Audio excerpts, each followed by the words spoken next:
اعوذ باللہ من الشیطان الرجیم بسم اللہ الرحمن الرحیم اللہم صلی علی محمد وآل محمد۔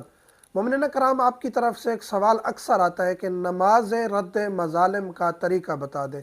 پہلے تو بعض مومنین کے لیے یہ بات شاید نہیں ہو، رد مظالم کیا ہوتا ہے؟ رد مظالم یہ ہے کہ آپ کے اوپر کسی کا حق ہے، آپ نے کسی کا خدا نخواستہ بچپن میں یا جوانی میں کسی کا مال چرا لیا تھا، غصبی لے لیا تھا، آپ نے اس کو واپس نہیں کیا، کسی کا بھی آپ کے اوپر حق ہے، آپ کو یاد ہے کتنا تھا، نہیں یاد کتنا تھا، آپ اس کو واپس لوٹائیں گے، آپ کی گردن پر یہ ذمہ داری ہے۔ آپ اب لوٹانے کی حیثیت صلاحیت رکھتے ہیں، آپ کو اندازہ ہے کہ میرے اوپر فلاں فلاں کا اتنا مال تھا، آپ اس کو لوٹا دیں، آپ کے اوپر واجب ہے۔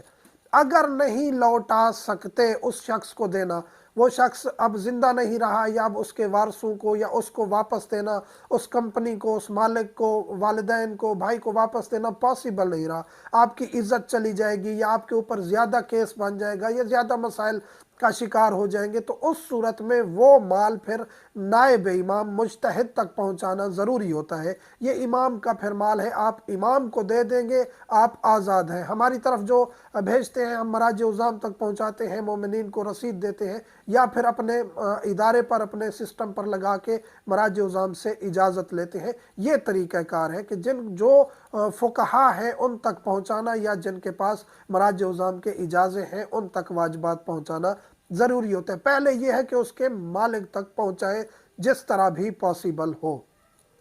دوسری بات یہ ہے کہ آپ مال بھی نہیں دے سکتے۔ پہلی بات یہ ہے کہ مال دے سکتے ہیں، مالک کو بھی دے سکتے ہیں، دینا ضروری ہے۔ دوسری بات یہ ہے کہ مال تو دے سکتے ہیں، مالک کو نہیں دے سکتے، پھر فقیر کو اور ان اداروں کو دیں۔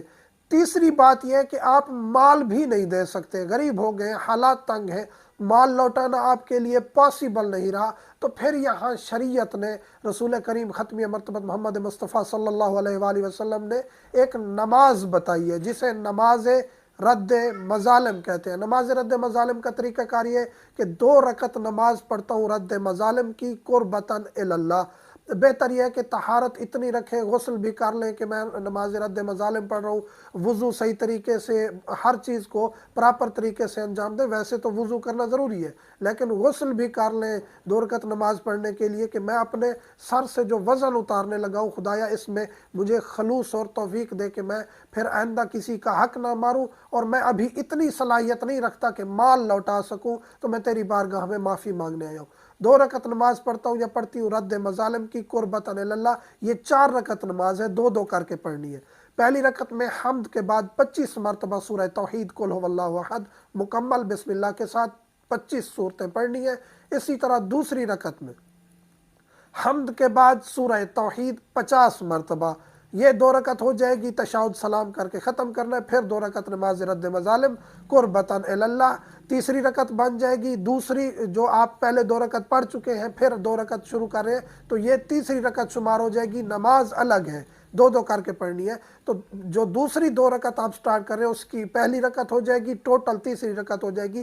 اس میں حمد کے بعد آپ نے 75 مرتبہ سورہ توحید پڑھنی ہے، سورہ اور مکمل سورہ قل هو اللہ احد آخر تک۔ اسی طرح جو چوتھی رکعت ہو جائے گی، یہ دوسری جو رد مظالم کی نماز 2 کر کے، اس کی دوسری ہو جائے گی، ٹوٹل چوتھی رکعت ہو جائے گی۔ اس میں بھی حمد کے بعد آپ نے 100 مرتبہ یہ نماز اور یہ سورہ پڑھنی ہے، سورۃ توحید قل هو اللہ احد۔ تو اس طرح آپ نے اس کو تشہد اور سلام کر کے مکمل کر کے خداوند کریم کی بارگاہ میں گڑ گڑا کے معافی مانگنی ہے، میرا مالک میری گردن پر جتنے بھی حق ہیں میں ادا کرنے کے لیے قاصر ہوں، ادا نہیں کر سکتا، لوٹا نہیں سکتا، تیری بارگاہ میں آیا ہوں، تو ان کے دلوں میں نرمی پیدا کر جن کا حق میرے اوپر تھا، مجھے معاف فرما۔ رسول کریم فرماتے ہیں کہ یہ شخص اس طرح اگر انجام دے دے گا تو اللہ اس کے جس کا اس نے حق ادا کرنا تھا ان کے دلوں میں نرمی ڈالے گا، اور وہ اس کو معاف کر دیں گے۔ یہ حدیث وسائل الشریعہ میں بھی موجود ہے، دیگر کتب میں بھی موجود ہے، اور اس حدیث پر اس وقت آپ نماز پڑھیں گے، اور اس حدیث کو آپ اس وقت عمل کریں گے نماز کے طور پر کہ جب آپ ادا نہیں کر سکتے کسی کا حق۔ یہ نہیں ہے آپ ادا کر سکتے ہیں، مال بھی ہے، پھر بھی آپ نماز رد مظالم پڑھیں اور چھٹی آپ کی، ایسا نہیں ہے۔ تو اس چیز کا خیال رکھنا ہے، پھر آپ اس حدیث پر عمل کرتے ہوئے آپ نماز کو انجام دیں، تو یہ رسول کریم صلی اللہ علیہ وآلہ وسلم کی زبان زبان اقدس سے بیان ہے تو آپ کے پھر انشاءاللہ تمام حقوق اللہ تعالیٰ کی بارگاہ میں معاف کروا دیے جائیں گے۔ مومنین سملتمے سو دعاؤں میں یاد رکھا کریں۔ والحمدللہ رب العالمین۔